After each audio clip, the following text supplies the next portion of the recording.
십계명 강의 8번째 시간으로 6번째 십계명 말씀인 살인하지 말라라는 제목으로 말씀을 보겠습니다. 우리가 계속해서 살펴보고 있지만 이 십계명은 우리가 어떻게 하면 더 윤리적이고 또 어떻게 하면 더 도덕적인 사람이 될 수 있는지를 가르치는 그러한 윤리의 모범이 아닙니다. 여러분, 특별히 이 살인하지 말라라는 이 계명은 사실 이 계명을 모르기 때문에 누군가 살인하거나 혹은 이 계명을 잘 알기 때문에 또 살인하지 않는 그런 삶을 살지 않습니다. 여러분, 성경에서만 살인하지 말라고 하나요?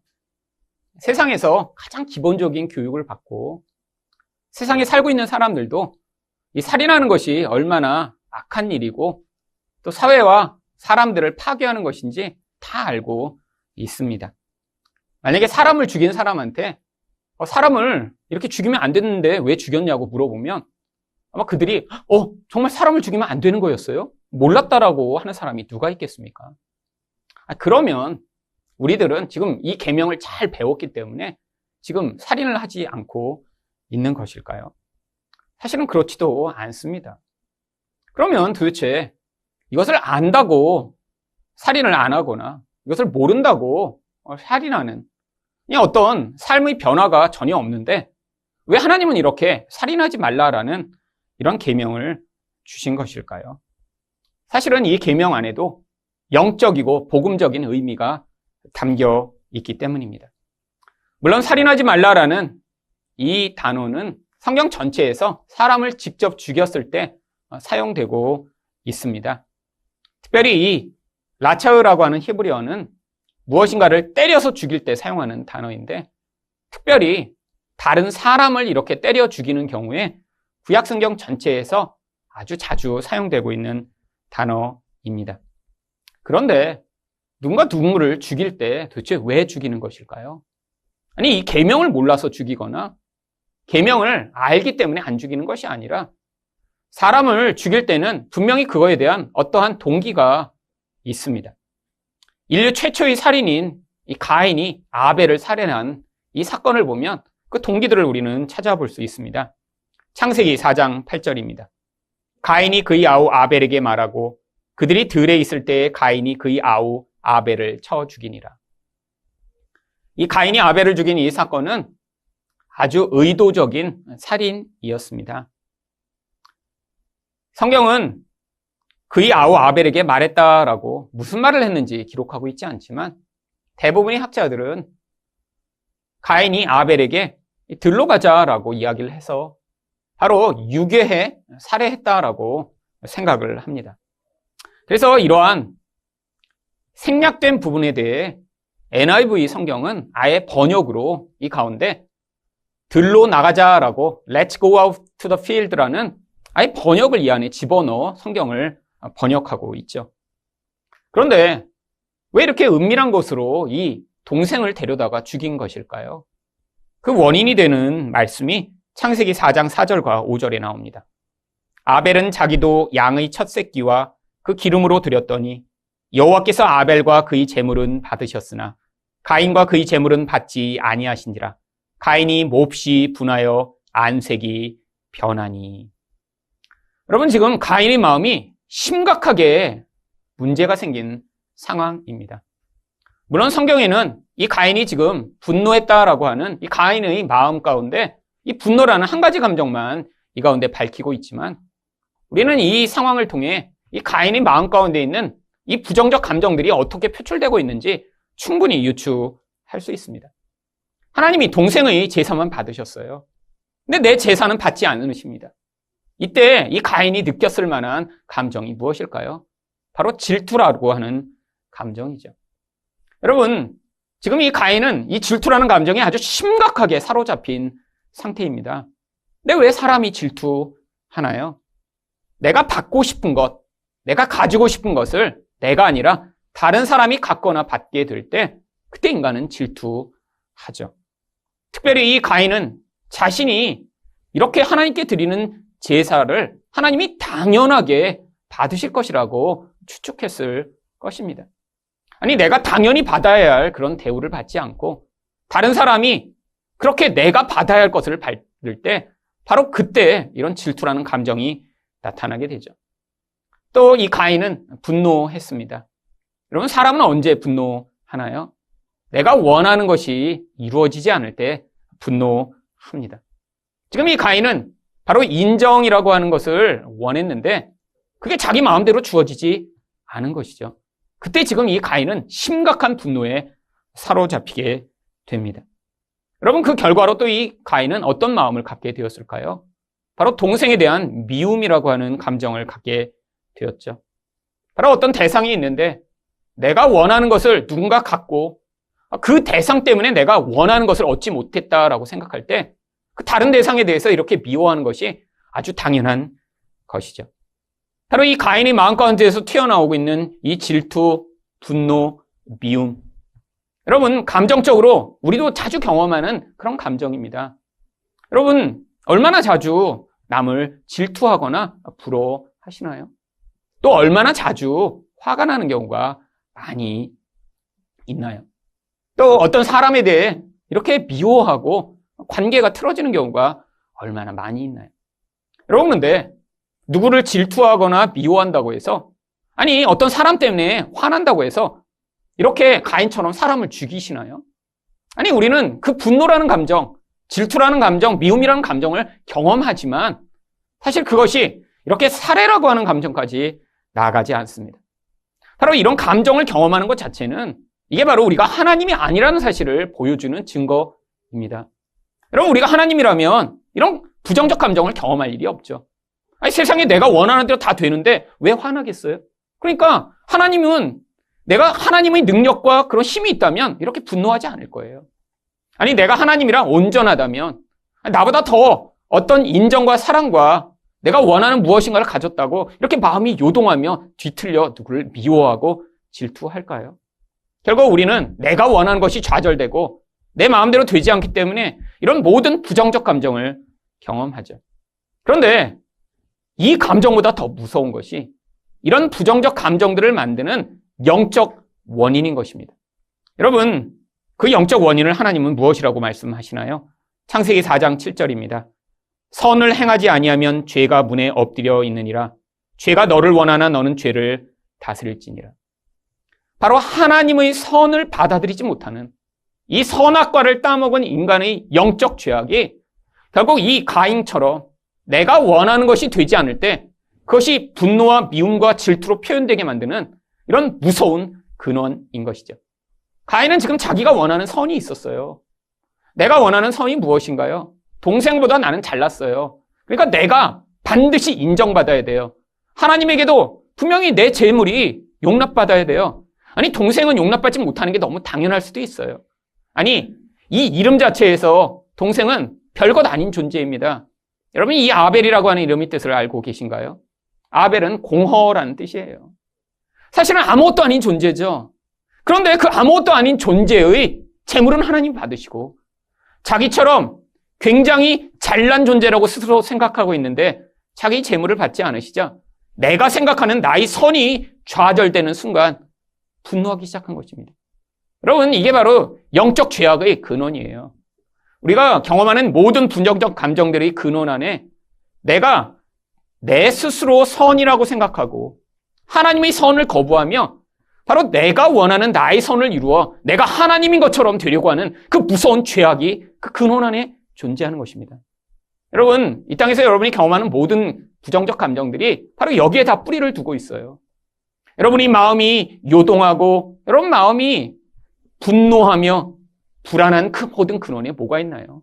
다 내가 생각하는 대로 뭐가 진행되지 않아서 그렇습니다. 여러분이 하나님처럼 되려고 하니까요. 하나님이면 내가 이렇게 통제할 텐데, 하나님이면 다른 사람을 이렇게 내가 만들 텐데, 다 자기의 생각들이 있는데 그게 좌절되니까 우리가 흔들리고 요동하고 때로는 그게 불안과 우울과 분노와 질투와 같은 다양한 부정적 감정들로 표출되는 것이죠. 여러분, 근데 그것을 받아들이는 게 우리의 몫입니다. 여러분, 우리는 하나님이 아니니까요. 여러분, 하나님이 아니라는 사실을 우리가 받아들이지 못하면 어떻게 되나요? 가인처럼 되는 것이죠. 여러분, 그래서 하나님이 가인에게 뭐라고 하셨나요? 나의 선, 하나님이 너희 재물을 받지 않은 그것을, 하나님 맞습니다.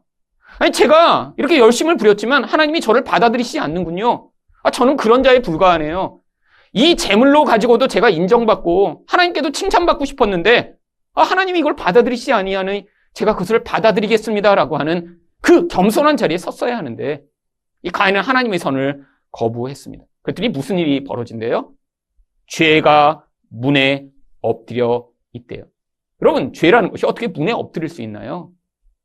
여러분, 이 엎드리다라고 하는 히브리어는 맹수가 먹이를 사냥할 때 몸을 움츠렸다가 뛰기 전의 자세를 여기 있는 엎드리다라고 하는 단어로 표현합니다. 아니, 어떻게 죄가 무엇인가를 사로잡기 위해 이렇게 움츠렸다 뛰려고 하는 것일까요?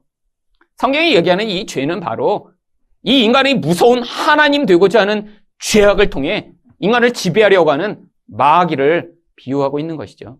결국 여기서 문은 이 가인의 마음의 문을 이야기하는 것입니다. 이 가인의 마음 안에 지금 스스로 하나님의 선을 거부하며 내가 원하는 것을 이루고자 했는데 그게 좌절되니까 분노와 미움과 질투에 사로잡혀 있으니까 지금 그것을 보고 마귀가 그의 마음의 문 앞에 찾아와 그를 지배하고자 준비하고 있는 것이죠. 여러분, 근데 창세기 4장 7절 하반절을 보시면 뭐라고 되어 있나요? 죄가 너를 원하나 너는 죄를 다스릴지니라. 여러분, 이게 대표적인 생략법이 사용된 문장입니다. 아니, 죄가 원한다는 게 뭐죠? 바로 뒤에 나오는 동사를 여기 앞에 가져와서 해석해야죠. 죄가 너를 다스리기를 원하나. 여러분, 뒤에도 마찬가지입니다. 똑같은 단어를 빼버려서 서로 교차적으로 쓰고 있는 거예요. 근데 어떡하라고요? 너는 죄를 다스리기를 원해라. 여러분, 지금 서로 원하고 있는 거예요. 지금 마귀는 무엇을 원합니까? 너를 지배하려고 지금 눈앞에 기다리고 있어. 근데 너에게 지금 무엇이 필요하다고요? 바로 하나님의 선을 받아들임으로 하나님, 내가 죄인입니다. 하나님 뜻대로 나는 행할 수 없는 자였네요. 여전히 내 선을 주장하고 내가 원하는 것이 이루어지기 위해 내가 이렇게 애쓰다가 이렇게 지금 죄에 사로잡히려고 하는 사실을 인정합니다라고 하며 하나님의 선을 받아들여. 하나님, 이 마음이 이 마귀에게 사로잡히지 않도록 도와달라라고 하는 이 죄를 지배하고자 하는 이 원함이 있었어야 하는데 사실은 가인은 자기 선을 내려놓지 못했습니다. 여러분, 그 결과가 어떻게 나타났나요? 요한일서 3장 12절입니다. 가인같이 하지 말라. 그는 악한 자에게 속하여 그 아우를 죽였으니. 여러분, 이게 바로 살인의 영적 원인이죠.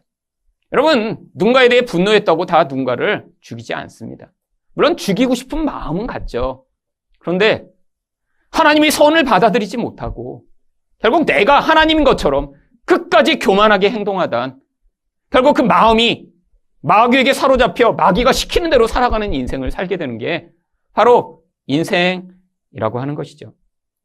여러분, 이게 바로 자기가 독립적이고 자기가 하나님처럼 살고자 하지만 사실은 자기 감정, 자기의 영적 상황을 스스로 다스릴 수 없어 이렇게 마귀의 노예돼 살아가는 모든 인생들을 보여주는 그림입니다. 여러분, 우리들은 이렇게 누군가를 직접 죽이지는 않습니다.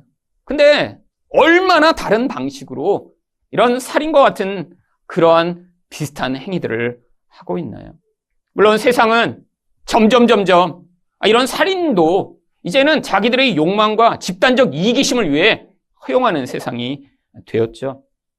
여러분, 제가 미국에서 공부할 때 남편과 함께 유학을 하고 있는 한 신학생 부부와 알게 되었습니다. 부부가 같이 와서 신학을 하고 있었어요. 그런데 그 집에는 이제 어린 아들이 한 명 있었습니다. 부부가 번갈아서 그 아이를 보면서 이제 같이 공부하느라고 아주 쉽지는 않았습니다. 근데 그 남편을 어느 날 만났는데 둘째를 임신했다는 거예요. 그래서 축하드린다고 얘기를 하고, 그런데 남편이 별로 표정은 좋지가 않아요. 공부하는데 이 둘째까지 생겨서 어떻게 하나, 그런 표정이죠. 사실 계획하지 않았는데. 그런데 얼마 지나지 않아 이제 또 만났습니다. 그래서 목사님, 둘째 잘 자라고 있어요? 이제 배 좀 나왔을 텐데 이제는. 그랬더니 막 대답을 흘리는 거예요. 네, 뭐 그러면서. 그래서 무슨 일이 있구나. 그래서 목사님 무슨 일이 있어요? 그랬더니 목사님, 이거 아무한테도 얘기하지 마세요. 이렇게 얘기하면서 이렇게 제가 설교로 예화를 할 줄은 아마 몰랐을 거예요. 아무한테도 얘기하지 말라는 거예요. 그러더니 무슨 얘기를 하냐면, 아내가 이렇게 지금 둘째를 임신해서 지금 둘이 막 이제 고민을 시작한 거예요. 계획하지 않은 임신이라. 그랬더니 아내가 자기 이 둘째를 낳으면 자기 이 신학을 계속 공부하는데 1, 2년 뒤로 늦춰주는 거 자기는 못 견디겠다라는 거예요. 그래서 이 아이를 지우겠다고 한 거예요, 아내가. 그래서 남편이 미쳤냐고. 아니, 어떻게 애를 지울 생각을 하냐고 싸우다가 말았는데, 그리고 나서 그 아내가 며칠 지나지 않아 혼자 인터넷을 찾아본 다음에 자기 혼자 차 몰고 와서 애를 지우고 왔다는 거예요. 왜요? 신학 공부하려고요. 아니, 박사과정 빨리 맞춰야 되는데 애 때문에 1, 2년 뒤로 늦춰진다고 자기 아이를 지우고 왔대요. 아마 지금쯤은 박사 받고 한국에 들어오셨을 거예요. 그 사모님. 어느 신학교에서 가르치실지도 모르죠. 근데 이게 바로 인간입니다. 아마 이 사모님은 그게 자신이 생각할 때 살인이라고 생각하지 않았겠죠. 아니, 이제는 아예 나라에서 법적으로 자기가 원하면 얼마든지 자기 아이를 지울 수 있다고 허용하는 세상이 되었으니까 아마 일말의 양심의 가책이 있던 것마저도 아마 이제는 다 해소할 수 있는 상황이 되었죠. 여러분, 근데 상황을 바꿔 한번 생각해 보세요. 지금 아기를 잘 갖지 못하는 어떤 부부가 몇 년 동안 애쓰고 노력하다 결국 아주 10년 만에 아기가 생겼어요.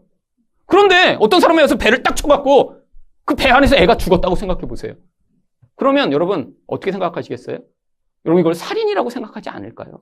아니 그냥 그렇게 실수로 쳐서 죽으면 아니 그냥 뭐 뱃속에서 애가 죽었네요? 그러고 말겠어요? 여러분 뱃속에 있는 아기나 살아있는 아기나 사실은 똑같은 거예요. 여러분 3개월만 돼도 사실은 심장 뛰고 손발 다 나오고 사실은 외부의 자극에 반응할 수 있는 그런 인격의 존재가 되기 시작합니다. 여러분 근데 이 사람들의 생각이 무엇이죠? 나의 욕망에 부합하면 얼마든지 그것도 자기 원하는 대로 바꾸어 살 수 있는 게 그게 인간이죠. 여러분 이 욕망이 하나님처럼 되고자 하는 욕망이 나보다 더 빨리 공부하고 내가 박사를 받고 그렇게 성공하고자 하는 그 무서운 욕망이 심지어는 자기 아이를 죽이는 것 같지도 아무렇지 않게 생각하는 그런 무서운 결과를 만드는 것입니다. 여러분 이게 바로 하나님의 형상이 파괴된 인간이 하나님의 형상으로 지어진 다른 존재를 파괴하는 결과죠. 여러분 그래서 창세기 9장 6절은 무엇이라고 얘기하나요? 다른 사람이 피를 흘리면 그 사람이 피도 흘릴 것이니 이는 하나님이 자기 형상대로 사람을 지으셨습니다. 여러분 이 인간이 타락하여 욕망에 사로잡힌 존재가 되었고 나면 결국 자기도 하나님의 형상을 잃어버리고 그 결과로 이렇게 파괴를 일삼는 존재가 되는 것입니다. 여러분 근데 성경이 이렇게 누군가를 직접 죽이는 아니 뱃속에 있는 아기를 정말 그렇게 죽이는 그런 실제적인 살인만 살인이라고 이야기를 하나요? 아닙니다. 하나님의 형상을 파괴하는 모든 행위가 살인인 것이죠. 여러분 그래서 성경에는 이렇게 직접 누군가를 죽이지 않았어도 그것을 살인과 동일하게 여기는 경우가 많았습니다. 첫 번째는 자기 욕망을 위해 다른 사람을 인격적으로 파괴하는 행위도 살인과 똑같이 여겼고요. 그래서 그 대가를 죽음으로 치르도록 한 경우가 있습니다. 신명기 22장 25절과 26절입니다. 만일 남자가 어떤 약혼한 처녀를 들에서 만나 강간하였으면 그 강간한 남자만 죽일 것이요. 이 일은 사람이 일어나 그 이웃을 쳐 죽인 것과 같은 것이라. 여러분, 어떤 여자를 강간하고 나면 죽여버리래요. 아니, 왜 이렇게 심한 벌을 하시는 거죠? 여러분, 요즘 만약에 강간범들 다 이렇게 죽이라고 했으면 아마 인권 침해라고 엄청나게 반대했을 거예요. 하나님이 무엇인가를 보여주고 계신 거예요. 여러분 생각해 보세요. 고대에 약혼을 하는 어떤 여자가 있어요.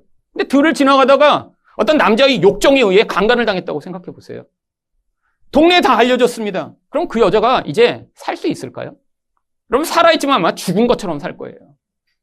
약혼을 누군가 했는데 아마 파혼당하겠죠. 더 이상 그 동네에 살아있지만 죽은 것처럼 죽을 때까지 살아야 하는 이런 인격살인이 벌어지는 것입니다. 그러니까 하나님이 그런 남자가 있으면 죽여버리라고 하신 거예요. 어떤 한 대상을 자기 욕망을 위해 파괴하는 이런 행위요. 이게 성경이 얘기하는 살인입니다. 여러분은 근데 이런 경우 얼마나 많나요? 여러분 저는 교회에서도 아주 많이 봤습니다. 자기 욕망을 위해 다른 사람을 파괴하고 다른 사람에 대한 거짓말을 지어내고 다른 사람을 인격적으로 짓밟는 이런 행위들이요. 아니, 얼마나 교회 내에도 자주자주 벌어지고 있는 일인가요? 여러분, 세상에서는요, 아주 흔한 일입니다. 여러분, 바로 이번 주에도 신문에 났는데 작년 내 전북대학교에서 총장 선거가 있었습니다. 그래서 이전부터 총장을 하시던 이모 총장이라는 분이 아주 유력한 총장 후보로 이제 결과를 앞두고 있었는데 이제 여러 사람이 자기가 총장 되겠다고 나온 거예요. 그러니까 이 이모 총장은 뭐 이미 총장이셨고 특별한 문제도 없고 잘하셨으니까 당연히 총장이 될 거라고 생각하니까 다른 사람들이 자기들이 총장이 되고 또 자기들이 지지하는 사람을 총장을 말려고 만나서 회의를 한 거예요. 어떤 회의를 했냐면 그 중에 한 사람이 아이디어를 냈습니다. 내가 잘 아는 사람이 경찰인데 내가 이 총장이 비리가 있다고 그 사람한테 얘기해서 조사를 하도록 할 테니까 그래서 그 소문을 막 내서 이 총장이 비리가 있어 지금 경찰이 조사받는다는 소문으로 이 총장을 낙선시키자. 그래서 거기에 여러 명의 교수가 모여서 다 그 소문을 퍼뜨리기 시작한 거예요. 그리고 이 사람이 자기가 아는 경찰을 동원해서 조사받고 있다는 사실을 이제 공문으로 보내게 한 거예요. 결국 그래서 그 이 총장이 떨어졌습니다. 근데 아무 이유 없이 자기를 이렇게 누군가 고발했으니까 이제 무고죄로 신고를 해서 조사를 한 결과 이 교수들을 다 발견해낸 거예요. 거짓말을 통해. 근데 이 교수를 그래서 무고죄로 다 집어넣어야 되는데 이 교수들이 요즘은 일단 나쁜 짓을 하면 가장 먼저 해야 되는 일이 뭔지 아세요? 휴대폰을 없애는 일입니다. 이 교수들이 이미 휴대폰을 다 바꾼 거예요. 한 명도 빼지 않고 화장실에서 떨어뜨려서 휴대폰이 빠졌다. 아니 운동을 하다가 거꾸로 했는데 호주머니에서 떨어져서 깨져서 바꿨다. 어디서 잊어먹었는지 모르게 잊어먹었다. 경찰부터 모든 교수가 휴대폰을 다 바꿔버린 거예요. 그래서 그 많은 교수들을 조사했는데 결국 딱 2명만 불구속 기소하고 이 사건이 끝났습니다. 여러분, 아무 잘못도 없는데 자기들이 욕망을 위해 어떤 사람을 나쁜 놈 만들어 이렇게 자기들이 원하는 것을 이루어내는 이런 모습. 여러분, 교수요? 박사 받고 온 사람이요? 소용없어요. 인간은 자기 욕망이 근거에 행동하는 남을 죽이고 짓밟아 내가 원하는 것을 얻어내고자 하는 그 기본 성향을 죄성으로 말미암아 가지고 있기 때문에 아무리 사회적으로 교육을 받아도 이 무서운 죄악에서 벗어날 수 없는 것이죠. 근데 성경이 이것을 무엇이라고 하나요? 살인이라고 이야기를 하고 있는 것입니다. 여러분, 성경이 또 살인이라고 규정하는 또 다른 범주가 있습니다. 시편 94편 3절을 보시면 여호와여 악인이 언제까지 개가를 부르리까. 지금 시편 기자가 악인들이라고 하는 한 무리를 놓고 이 악한 놈들 하나님 심판해 주세요라고 간구합니다. 근데 이 악인들이 뭐 하는 자들인 줄 아세요? 시편 95편 6절을 보시면 과부와 나그네를 죽이며 고아들을 살해하며. 여러분, 이 악인들이 근데 정말로 과부와 나그네를 죽였을까요? 고아들을 정말 살해했을까요? 아닙니다. 비유적 표현입니다. 여러분, 고아, 나그네, 과부와 같은 자들은 고대에 누군가 도와주지 않으면 살 수 없는 그런 가장 사회적 약자들이죠. 그런데 이들을 향해 착취하고 그 약한 자들에 대해 정말 힘을 행사하며 그들이 가지고 있는 아주 소수의 재산이라도 빼앗고자 그렇게 몸부림치던 사람들이 주변에 얼마나 많았는지 하나님 이들을 심판해달라고 지금 이 시편 기자가 기도하고 있는 것입니다. 여러분, 이게 바로 세상 사람들이 살아가는 모습 아닌가요? 여러분, 예전에 제가 오래전에 다녔던 교회에서 외국인 근로자 사역을 아주 크게 했습니다. 그래서 주일날 아예 예배가 외국인들이 한 6, 7개국에서 와서 예배를 드리니까 앞에서 목사님이 설교를 하시면 이제 그 나라 말을 할 수 있는 분들이 동시 통역으로 막 이제 통역을 하는 그런 집단이었어요. 근데 물론 통역을 하는 분들도 대충 통역합니다. 대부분 한국 분들이 한 1, 2년 그분들이랑 사귀어서 이제 하셔서 핵심 단어만 이제 이렇게 통역하는. 그래도 아주 은혜로웠어요. 아니, 근데 왜 그렇게 사람들이 몰려든 줄 아세요? 그 중에 99%는요, 막 복음이 좋아서 온 게 아닙니다. 인도에서 오고, 이슬람에서 오고, 몽골에서 오고 왔는데, 한국에 와서 학대를 너무 많이 받은 거예요. 공장에 갔는데, 맷때리고요. 그들이 한국만 못해도 알고 있는 단어가 아주 명확하게 처음에 와서 배우는 몇 단어들이 있는데, 다 단어들이 욕입니다. 무슨 새끼, 병신. 사람들이 이름으로 부르지 않는 거예요. 그냥 부를 때 여러분 그 감정을 담아 무슨 새끼, 무슨 병신으로만 부르는 거예요. 얼마나 매를 맞고 학대당하고 취급을 당하고 그중에 조금이라도 상처가 나고 다치면 그냥 버려버리는 거예요. 어떤 사람은 팔이 잘렸는데 그냥 주인이 빨리 조치를 안 해줘서 그냥 팔이 없는 채로 사는 사람. 여러분 더 문제가 뭔지 아세요? 그렇게 와서 힘들게 일을 했는데 월급을 안 주는 거예요. 달라고 그러면 때리고 모욕당하고. 여러분 그렇게 학대를 당하다 보니까 조금이라도 자기에게 친절하게 해주고 조금이라도 웃어주는 사람, 그 사람들이 너무 그리운데 근데 그런 사람들이 있었던 거예요. 바로 그분들이 교회 다니는 분들이었던 것입니다. 한국에 있는 식당에 가도 여러분 20년 전에는요 이렇게 동남아에서 온 분들이 식당에 가면 이게 물을 끼얹었대요. 들어오지 말라고. 재수없다고. 그런 모욕을 당하며 살던 분들이 어떤 분들이 오시니까 밥을 해다가 밥을 먹이는 거예요. 아니 뭔지 모르는 사람들이 매주 찾아와 병원에 데려가고요. 그분들이 자기와 관계없는데도 시간을 쓰고서 와서 보살펴주고. 그러니까 이분들이 예수님은 누군지 모르는데 그분들을 통해 사랑을 경험하기 시작한 거예요. 그래서 교회 나오기 시작한 것입니다. 여러분 그런데 더 안타까운 건 뭔 줄 아세요? 학대하는 분들 가운데 또 많은 분들이 교회 장로님, 집사님이었다라는 것이죠. 그렇게 외국에서 와서 가난하고 외국에서 피부가 다른 그 사람들을 학대하며 거기서 돈을 걷어서 그것으로 11조 열심히 하는 분들이 또 많으셨습니다. 그래서 그 청년들 가운데는 아주 심각한 의문을 가지고 있는 사람이 있더라고요. 아니, 우리 회사에서 매주 월요일마다 예배 드린대요. 근데 그 예배 드리게 만드는 사장님은 맨날 우리 때리고 욕하는데, 아니, 똑같이 교회 다니고 예배 드리는데, 아니, 왜 여기 있는 교회 집사님들은 이렇게 친절하게 해주세요? 도대체 그분님 있는 하나님이랑 여기서 가르치는 하나님이 어떻게 다른 하나님이죠? 여러분, 이게 현실입니다. 자기 욕망에 사로잡혀 교회에 다니고 있지만 무늬만 크리스찬인 사람들, 약자가 있다면 착취하고 억압하면서도 그게 죄라고 여기지 못하는 이 무서운 현실. 그런데 또 하나님이 어떤 일을 하세요? 그 가운데 그런 세상 가운데서도 나랑 아무 관련 없는 사람들 향해 그렇게 사랑과 헌신으로 섬길 때 그렇게 이슬람 교를 다니던 자가 이 땅에서 예수 만나고 예수를 자기 주인으로 고백하는 그런 놀라운 변화를 만들어내시기도 하는 것이죠. 여러분, 이런 일들은 우리가 볼 때도 참 나쁜 일입니다. 그렇잖아요? 누군가를 강간하거나 인격적으로 살인하거나 약자를 착취하거나 억압하는 일. 우리가 봐도 분노하죠.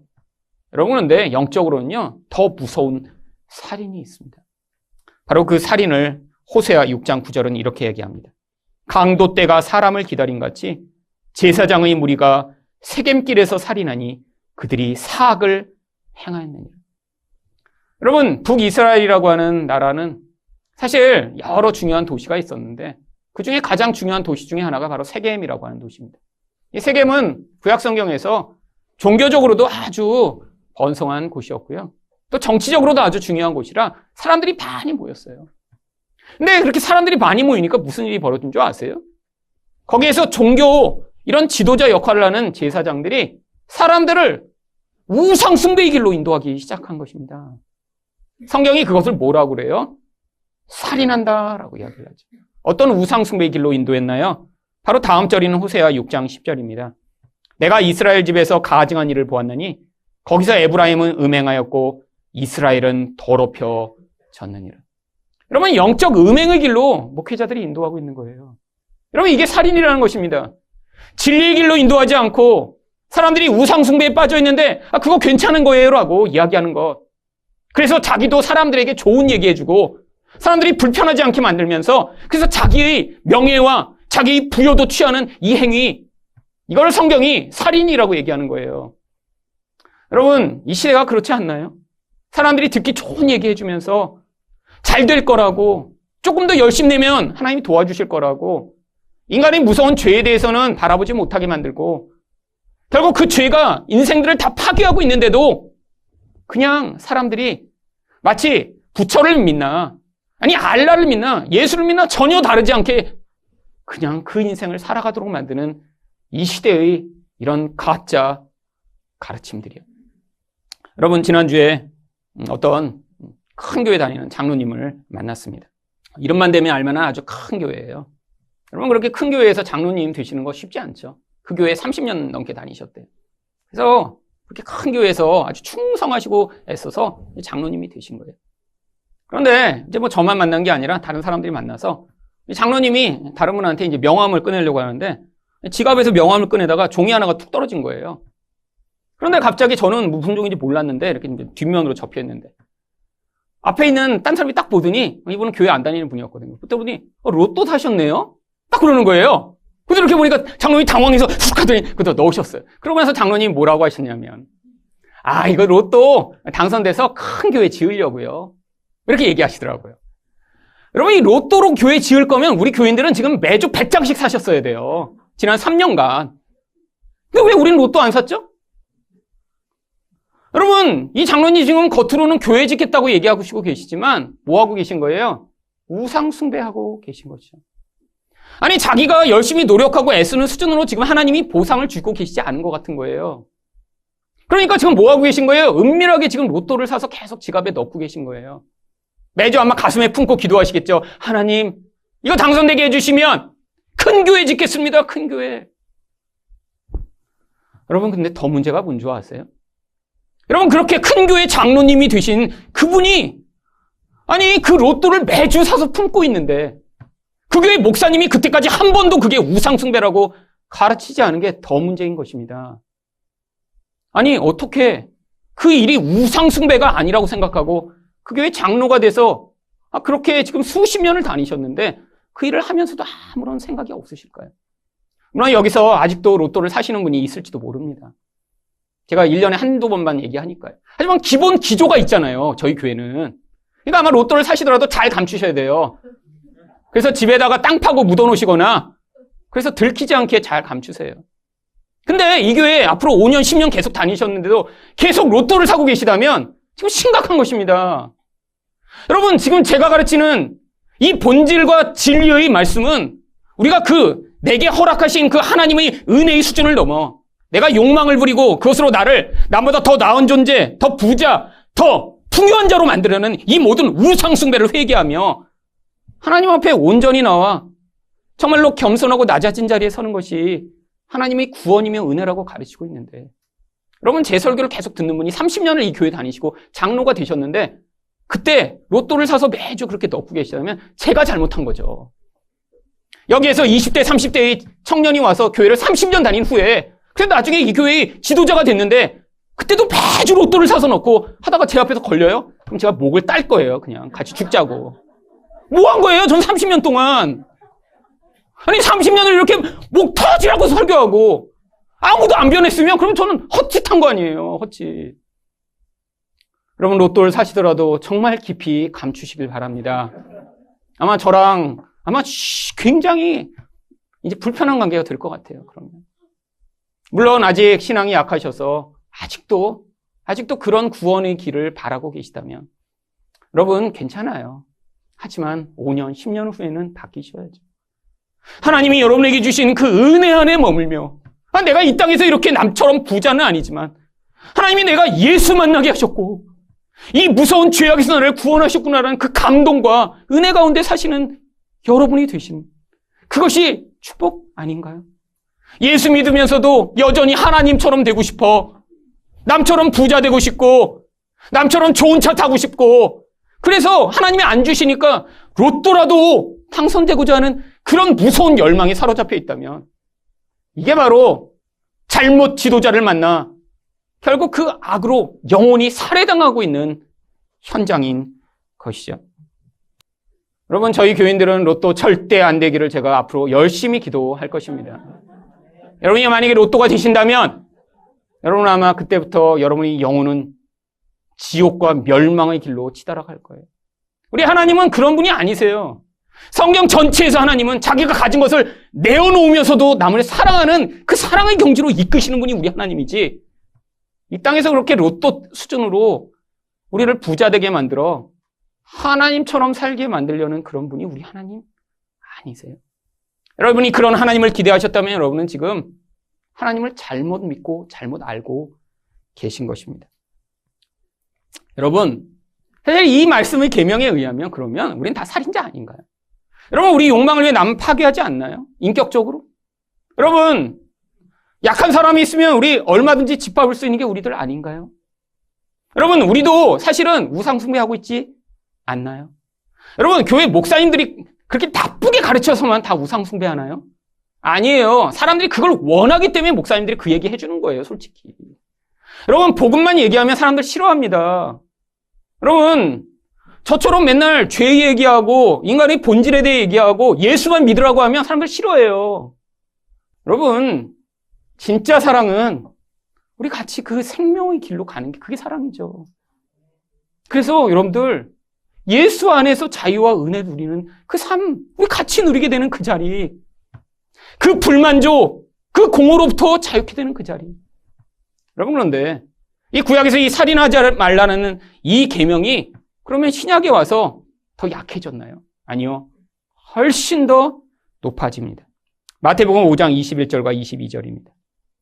옛사람에게 말한 바 살인하지 말라, 누구든지 살인하면 심판을 받게 되리라 했다는 것을 너희가 들었으나 나는 너희에게 이르노니 형제에게 노하는 자마다 심판을 받게 되고 형제에 대하여 라가라 하는 자는 공회에 잡혀가게 되고 미련한 놈이라 하는 자는 지옥불에 들어가게 되리라. 여러분, 이 기준에 의하면 우리는 이미 살인을 한 100만 번쯤 하지 않았을까요? 얼마나 살면서 저도 못해. 오늘도 오시면서 그러지 않았어요? 운전면서 저렇게 초보, 저러려면 길거리 나오질 말아야지, 이렇게 하고 오시지 않았네요, 혹시? 내 빨리 가는 길에 방해된다고. 여러분, 우리는 어쩔 수 없는 존재예요. 누가 약하면요, 그거 그냥 둘 수 있나요? 어머, 그것도 못해, 어떡해? 바보 아니야? 바보? 여러분, 근데 어떻게 된다고요? 그러면요, 지옥불에 들어가야 된대요. 여러분, 이 살인죄의 결과입니다. 살인은 하나님의 형상을 파괴한 거라 하나님이 가장 무섭게 다루세요. 뭘로요? 죽음으로요.